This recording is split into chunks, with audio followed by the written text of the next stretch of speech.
বাসায় যখন রান্নায় কিছুই থাকবে না আর ডিম থাকবে মাত্র 2 থেকে 3টা, তখন যদি সেই ডিম থেকে এতগুলো ডিম তৈরি করা যায় তাহলে কেমন হয়। আর এই ডিমের যে কাবাব কোপ্তা কারি যাই বলেন না কেন, এটা তৈরি করে দেখবেন সবাই অনেক বেশি পছন্দ করবে।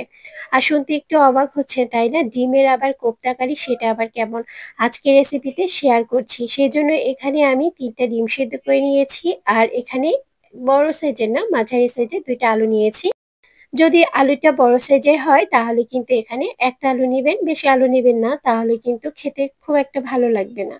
এখানে আমি ডিমটাকে ম্যাশ করে নিয়েছি, আলুটাকেও ম্যাশ করে নিয়েছি। খুব ভালোভাবে ম্যাশ করতে হবে, তাহলে কিন্তু যে বলগুলো তৈরি করবেন সেটা অনেক সুন্দর হবে। আর এখানে আমি ধনিয়া পাতা কুচি, কাঁচামরিচ কুচি দিয়ে দিচ্ছি এখানে, আর এই পর্যায়ে ধনিয়া পাতা কুচি দিয়ে দিচ্ছি, আর দিয়ে দিব এখানে পেঁয়াজ কুচি। পেঁয়াজটাকে একটু ভালো করে ছোট ছোট করে কুচি করে নিবেন, তাহলে কিন্তু খুবই ভালো হবে। এখানে হচ্ছে হাফ চা চামচ করে সবকিছু দিয়ে দিচ্ছি, হলুদের গুঁড়া, মরিচের গুঁড়া, গরম মশলার গুঁড়ো, আর হচ্ছে লবণ।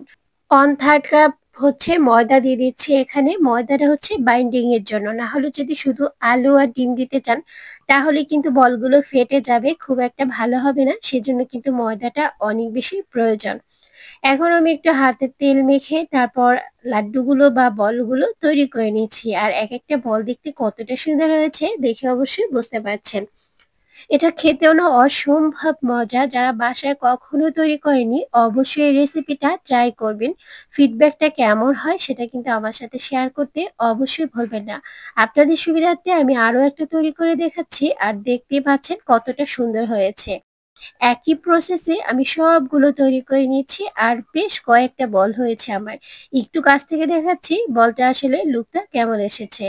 এখন চুলায় আমি তেল গরম করে নিয়েছি, আর তেলটা মাঝামাঝি পর্যায়ে গরম করতে হবে, অনেক বেশি গরম করা যাবে না, তাহলে কিন্তু বলগুলো একদম পুড়ে যাবে, যেহেতু এর ভিতরে আলু আছে, ডিম আছে। এখন এক সাইড একটু ব্রাউন কালার হয়ে গেলে উল্টে পাল্টে এটাকে ভালোভাবে ভেজে নিতে হবে। বলগুলো উল্টানোর সময় একটু খেয়াল রাখতে হবে যাতে প্রেসার না পড়ে, তাহলে কিন্তু ভেঙে যাবে। অনেক বেশি সফট, একদম গাঢ় ব্রাউন কালার করে আমি ভেজে কিন্তু উঠিয়ে নিয়েছি। আর এখন কিন্তু দেখেই খেতে ইচ্ছে করছে, মচমচে একটা বল তৈরি হয়ে গেছে। এখন কোপ্তা কারির জন্য আমি এখানে কড়াই বসিয়ে দিয়েছি, আর এখানে আমি পরিমাণ মতো তেল দিয়ে দিচ্ছি। তেলের পরিমাণটা যদি জিজ্ঞেস করেন 2 টেবিল চামচের মতো তেল দিয়ে দিয়েছি। বড় সাইজের 3টা পেঁয়াজ একটু কুচি করে কেটে এখানে আমি দিয়ে দিচ্ছি।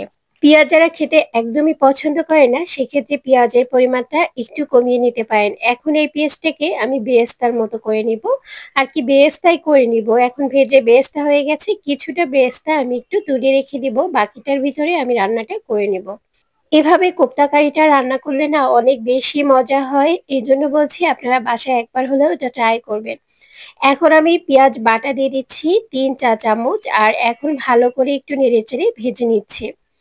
কষানোর জন্য সামান্য পরিমাণ এখানে আমি পানি দিয়ে দিচ্ছি, আর তারপরও আমি গুঁড়ো মশলাগুলো এখানে এক এক করে অ্যাড করব। এখানে আমি হাফ চামচ আদা বাটা, হাফ চামচ রসুন বাটা দিয়ে দিচ্ছি, তারপর হচ্ছে তেজপাতা আর দারচিনি আর এলাচ দিয়ে দিচ্ছি, আর হচ্ছে হাফ হাফ চা চামচ হলুদের গুঁড়া, হাফ চা চামচ লবণ, তারপর 1 চা চামচ লাল মরিচের গুঁড়া দিয়ে দিচ্ছি। এখন ভালো করে নেড়েচেড়ে মশলাটাকে একদম সুন্দরভাবে কষিয়ে নিচ্ছি। মশলাটা কষানো হলে এখানে আমি সস দিয়ে দিচ্ছি, 1 চা চামচ দিতে হবে, বেশি পরিমাণ দেওয়া যাবে না, আর এই সসটা দেওয়ার কারণে টেস্টটা অনেকটা বেড়ে যাবে। এখন কিছুক্ষণের জন্য মশলাটা আবারও ভালোভাবে একটু কষিয়ে নিয়েছি, আর কষানো হলে এখানে আমি ফুটন্ত গরম পানি দিয়ে দিচ্ছি 2 কাপের মতো। বেশি পানি দেওয়া যাবে না, তাহলে কিন্তু যেই কোপ্তাগুলো বা বলগুলো তৈরি করেছিলাম সেগুলো একদম ভেঙে যাবে। পানিটা বলক আসলে আমি এখানে যে কোপ্তাগুলো তৈরি করেছিলাম বা বলগুলো তৈরি করেছি সেগুলো দিয়ে দিচ্ছি, আর 5 মিনিটের মতো রান্না করে নিচ্ছি। 5 মিনিট পর একদম রান্নাটা কমপ্লিট হয়ে যাবে, দেখতে পাচ্ছেন কতটা সুন্দর লাগছে দেখতে। এটা হলে না মাছ মাংসের আর কোনো দরকার হবে না, এতটা মজা হয়। তো রেসিপিটি কিন্তু অবশ্যই বাসায় ট্রাই করবেন। এখন ধনিয়া পাতা দিয়ে দিচ্ছি, আর কাঁচা মরিচ দিয়ে দিচ্ছি সুন্দর একটা ফ্লেভার নিয়ে আসার জন্য। কেমন লেগেছে আজকের রেসিপি অবশ্যই কমেন্ট সেকশনে জানাবেন। ভালো লাগলে লাইক শেয়ার কমেন্ট করবেন। যারা ফেসবুক থেকে দেখছেন পেজটি ফলো দিয়ে রাখতে পারেন, যারা ইউটিউব থেকে দেখছেন চ্যানেলটি সাবস্ক্রাইব করতে পারেন। এখন বেরেস্তা দিয়ে দিয়েছি আর পরিবেশন করে আপনাদের সাথে শেয়ার করছি। কাছ থেকে দেখাচ্ছি যে কতটা লোভনীয় হয়েছে। এই যে দেখুন বলগুলো কতটা সুন্দর আর একদমই সফট, এটা খেতে যে কি মজা হয়েছিল। আজকে দুপুরে আমি একদম গরম ভাতের সাথে এটা খেয়েছিলাম, একদম অসাধারণ ছিল এ টেস্ট। এখন আমি একটু ভাত আর একটু লেবু আর একটু হচ্ছে এই যে কোপ্তা নিয়ে নিয়েছি।